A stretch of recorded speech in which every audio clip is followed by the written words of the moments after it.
Welcome to Shravya TV. ముందుగా headlines చూద్దాం. Visakha steel ప్లాంట్లో అగ్ని ప్రమాదం, ఒకరికి తీవ్ర గాయాలు. రైతు భరోసా కాదు, సీఎం కుర్చీకే భరోసా లేదు, మాజీ మంత్రి కేటీఆర్. కర్ణాటక సీఎం సిద్ధరామయ్యకు షాక్. 4 రోజుల్లో 14 లక్షల లడ్డూల విక్రయం, టీటీడీ. పవన్ కళ్యాణ్ కు క్షమాపణలు చెప్పిన హీరో కార్తీ. దుర్గమ్మ ఆలయాన్ని శుద్ధి చేసిన డిప్యూటీ సీఎం పవన్ కళ్యాణ్. ఏపీలో నామినేటెడ్ పోస్టుల భర్తీ, 20 కార్పొరేషన్లకు చైర్మన్ల నియామకం. ఓటుకు నోటు కేసు విచారణకు హాజరు కావాలని రేవంత్ రెడ్డికి కోర్టు ఆదేశం. విద్యాశాఖకు మంత్రి లేని ఏకైక తెలంగాణ రాష్ట్రం, ఆర్ఎస్ ప్రవీణ్ కుమార్. నా ట్వీట్ను మళ్లీ చదవండి, అర్థం చేసుకోండి, పవన్ కళ్యాణ్ కు Prakash Raj counter. Visakha steel plant SMS 1లో అగ్ని ప్రమాదం జరిగింది. ఎల్పీ బేస్ స్టీల్ ల్యాడిల్ బ్లాస్ట్ కావడంతో మంటలు చెలరేగాయి. వెంటనే మంటలను ఆర్పివేశారు. అయితే ఈ ప్రమాదంలో షిఫ్ట్ ఇన్ఛార్జ్ మల్లేశ్వరరావుకు తీవ్ర గాయాలయ్యాయి. వెంటనే ఆయన్ను ఆసుపత్రికి తరలించారు. ఘటనా స్థలాన్ని ప్లాంట్ ఉన్నతాధికారులు పరిశీలించారు. ప్లాంట్లోని యంత్రాలు ఉత్పత్తికి ఎలాంటి నష్టం జరగలేదని తెలిపారు. హైదరాబాద్ లో సీఎం రేవంత్ సోదరుడికి ఓ న్యాయం, సామాన్యులకు ఓ న్యాయమా అని బీఆర్ఎస్ వర్కింగ్ ప్రెసిడెంట్ కేటీఆర్ ప్రశ్నించారు. సీఎం కు చిత్తశుద్ధి ఉంటే అందరికీ ఒకటే న్యాయం చేయాలని ఆయన డిమాండ్ చేశారు. త్వరలో 10 చోట్ల ఉప ఎన్నికలు తప్పవు. డ్రామాలతో ఎక్కువ కాలం రాజకీయం నడవదు. మేం నిర్మాణాలు చేస్తే కాంగ్రెస్ వాటిని కూల్స్తోంది. రైతు భరోసా కాదు, సీఎం కుర్చీకే భరోసా లేదని ఆయన సెటైర్లు వేశారు. ముడా కుంభకోణం వ్యవహారంలో కర్ణాటక ముఖ్యమంత్రి సిద్ధరామయ్యకు ఆ రాష్ట్ర హైకోర్టు షాక్ ఇచ్చింది. దర్యాప్తు కోసం గవర్నర్ ఇచ్చిన ఆదేశాలకు వ్యతిరేకంగా సిద్ధరామయ్య దాఖలు చేసిన పిటిషన్ను కొట్టివేసింది. మైసూరు పట్టణాభివృద్ధి ప్రాధికార భూ కేటాయింపుల విషయంలో ఖరీదైన భూములను తన భార్య పార్వతికి దక్కేలా సిద్ధరామయ్య కుట్ర చేశారని ఆరోపణలున్నాయి. ఈ నేపథ్యంలోనే ఆయనపై విచారణకు గవర్నర్ ఆదేశించారు. తిరుమల శ్రీవారి లడ్డు వివాదం ప్రసాద విక్రయాలపై ఎలాంటి ప్రభావం చూపలేదని టీటీడీ అధికారులు తాజాగా స్పష్టం చేశారు. గడిచిన 4 రోజుల్లో మొత్తం 14 లక్షల లడ్డూలు విక్రయించినట్లు వెల్లడించారు. ఈ నెల 19న మొత్తం 3.59 లక్షల లడ్డూలు అమ్ముడయ్యాయి. సెప్టెంబర్ 20వ తేదీన 3.17 లక్షలు, సెప్టెంబర్ 21న 3.67 లక్షలు, సెప్టెంబర్ 22న 3.60 లక్షల లడ్డూలు అమ్ముడైనట్టు తెలిపారు. సగటున రోజుకు 3.50 లక్షల లడ్డూలు విక్రయించామని పేర్కొన్నారు. AP deputy CM Pawan Kalyan కు తమిళ స్టార్ హీరో కార్తీ క్షమాపణలు చెప్పారు. తిరుమల లడ్డు వివాదంపై తాను తప్పుగా మాట్లాడి ఉంటే AP deputy CM Pawan Kalyan క్షమించాలని అంటూ ట్వీట్ చేశారు. డియర్ పవన్ కళ్యాణ్ గారు, మీరంటే నాకు ఎంతో గౌరవం. నా వ్యాఖ్యలపై అనుకోని అపార్థం ఏర్పడినందుకు క్షమాపణలు చెబుతున్నా. వెంకటేశ్వర స్వామి భక్తుడిగా నేను ఎప్పుడూ సాంప్రదాయాలను గౌరవిస్తానంటూ హీరో కార్తీ తెలిపారు. బులెటిన్ లో షార్ట్ బ్రేక్ తీసుకుందాం.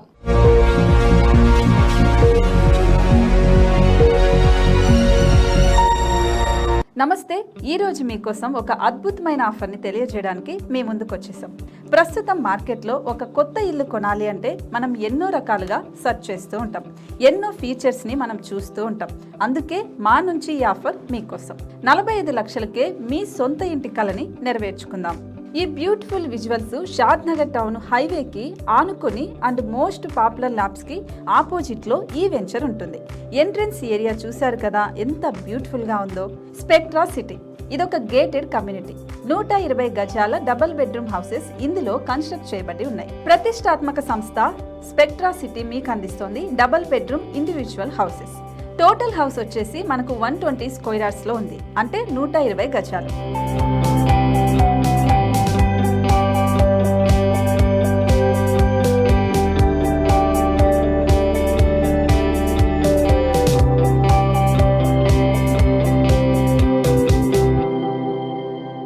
దేనికి ఆలస్యం, మన ఇంటిని చూసేద్దాం రండి. ఇక్కడ చూశారు కదా, మనకు ఎంట్రన్స్ లోనే హాల్ ఉంటుంది. హాల్ అనేది 15x16 ఇంచెస్ లో ఉంటుంది. ఇప్పుడు చూస్తున్నట్లయితే మాస్టర్ బెడ్రూమ్. ఈ మాస్టర్ బెడ్రూమ్ అనేది మనకు 12x10 ఇంచెస్ వస్తుంది. దీనికి అటాచ్డ్ బాత్రూమ్ కూడా ఉంటుంది. ఇప్పుడు చూస్తుంది సెకండ్ బెడ్రూమ్. ఇది కూడా 12x10 ఇంచెస్ వస్తుందండి. ఈ బెడ్రూమ్ కి నెక్స్ట్ మనం ఇప్పుడు కిచెన్ లోకి ఎంటర్ అయిపోతున్నాం. కిచెన్ అయితే ఈక్వల్ ఇంచెస్ లో ఉంది. 8.5x8.5 విస్తీర్ణంలో ఉంది. అండ్ ఈ వరండా టెర్రస్ పైకి దారి కూడా ఉంది.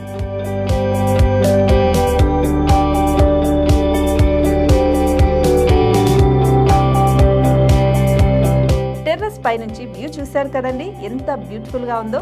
ఇలాంటి ప్రశాంతమైన వాతావరణం అనేది మనకు సిటీ నుంచి 38 కిలోమీటర్ల దూరంలోనే ఉంటుంది. ఇంకా వరండా అండ్ పార్కింగ్ ప్లేస్ అలాగే ఓపెన్ స్పేస్ తో కలుపుకొని మనకు 18 చదరపు గజాలు ఉంటుంది. ఓపెన్ స్పేస్ తో 102 చదరపు గజాల కన్స్ట్రక్షన్ తో ఈ ఇల్లు డిజైన్ చేయబడి ఉంది.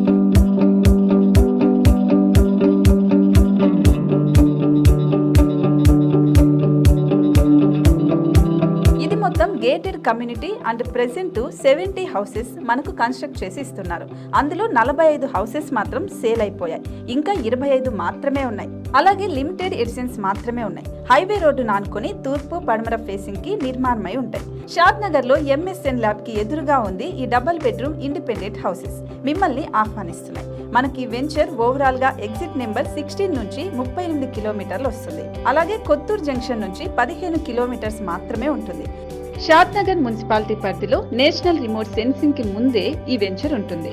నగర కాలుష్యానికి దూరంగా స్వచ్ఛమైన ప్రకృతికి దగ్గరగా రూపుదిద్దుకున్న సుందరమైన డబుల్ బెడ్రూమ్ ఇండిపెండెంట్ హౌసెస్ ఇవి. ఇప్పుడు సొంతం చేసుకోవడానికి సంసిద్ధంగా ఉన్నాయి. కేవలం 45 లక్షలకే సరసమైన ధరలతో మిమ్మల్ని ఆహ్వానిస్తున్నాయి. ఇంకెందుకు ఆలస్యం, కింద స్క్రోల్ అవుతున్న నెంబర్ కి డయల్ చేయండి. వెంటనే సైట్ విజిట్ స్లాట్ ని బుక్ చేసుకోండి. మీ సొంతింటి కలని నెరవేర్చుకోండి.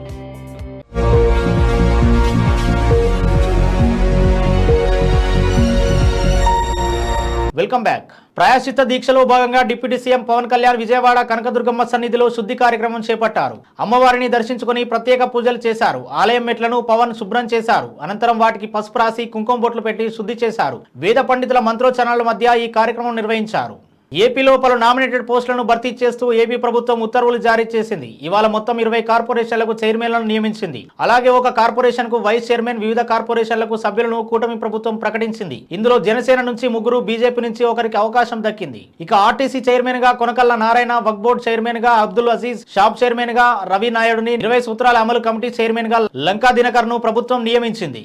ఓటుకు నోటు కేసులో విచారణకు హాజరు కావాలని సీఎం రేవంత్ రెడ్డికి నాంపల్లి కోర్టు ఆదేశాలు జారీ చేసింది. నాంపల్లి కోర్టులో ఓటుకు నోటు కేసుకు సంబంధించి నేడు విచారణ జరిగింది. విచారణకు మత్తయ్య హాజరయ్యారు. రేవంత్ రెడ్డి సహా మిగతా నిందితులు విచారణకు గైర్హాజరయ్యారు. రేవంత్ రెడ్డితో పాటు ఉదయ్ సింహ, వేం కృష్ణ కీర్తన్, సండ్ర వెంకట వీరయ్య, సెబాస్టియన్ విచారణకు హాజరు కాలేదు. నిందితులు విచారణకు గైర్హాజరు కావడంపై నాంపల్లి కోర్టు అసహనం వ్యక్తం చేసింది. అయితే నేటి విచారణకు మినహాయింపు ఇవ్వాలని నిందితులు కోర్టును అభ్యర్థించారు. వారి అభ్యర్థనను కోర్టు అంగీకరించింది. అక్టోబర్ 16న విచారణకు హాజరు కావాలని రేవంత్ రెడ్డి సహా నిందితులకు కోర్టు స్పష్టమైన ఆదేశాలు జారీ చేసింది.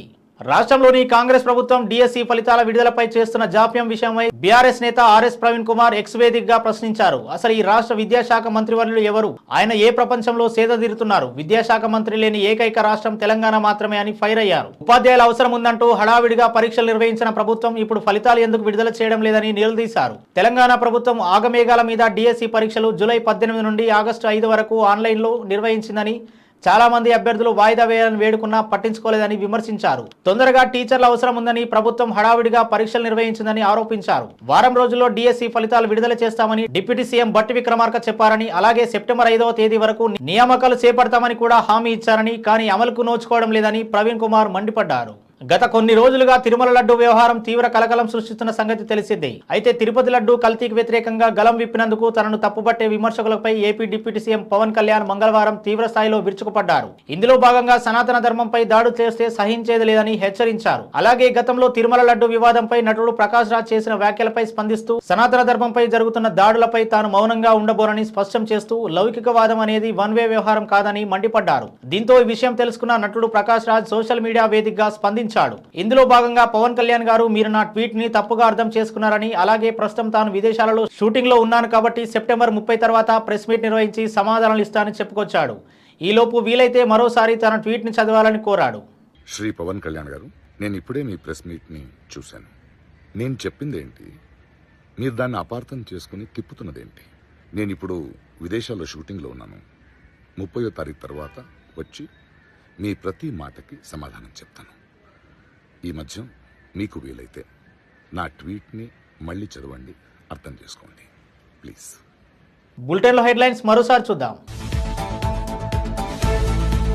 విశాఖ స్టీల్ ప్లాంట్లో అగ్ని ప్రమాదం, ఒకరికి తీవ్ర గాయాలు. రైతు భరోసా కాదు, సీఎం కుర్చీకే భరోసా లేదు, మాజీ మంత్రి కేటీఆర్. కర్ణాటక సీఎం సిద్ధరామయ్యకు షాక్. 4 రోజుల్లో 14 లక్షల లడ్డూల విక్రయం, టీటీడీ. పవన్ కళ్యాణ్ కు క్షమాపణలు చెప్పిన హీరో కార్తీ. దుర్గమ్మ ఆలయాన్ని శుద్ధి చేసిన డిప్యూటీ సీఎం పవన్ కళ్యాణ్. ఏపీలో నామినేటెడ్ పోస్టుల భర్తీ, 20 కార్పొరేషన్లకు చైర్మన్ల నియామకం. ఓటుకు నోటు కేసు విచారణకు హాజరు కావాలని రేవంత్ రెడ్డికి కోర్టు ఆదేశం. విద్యాశాఖకు మంత్రి లేని ఏకైక తెలంగాణ రాష్ట్రం, ఆర్ఎస్ ప్రవీణ్ కుమార్. నా ట్వీట్ను మళ్ళీ చదవండి, అర్థం చేసుకోండి, పవన్ కళ్యాణ్ కు ప్రకాష్ రాజ్ కౌంటర్. ఇవి ఇప్పటివరకు అప్డేట్స్. మరో బులెటిన్లో మళ్ళీ కలుద్దాం. చూస్తున్నానండి శ్రావ్య టీవీ.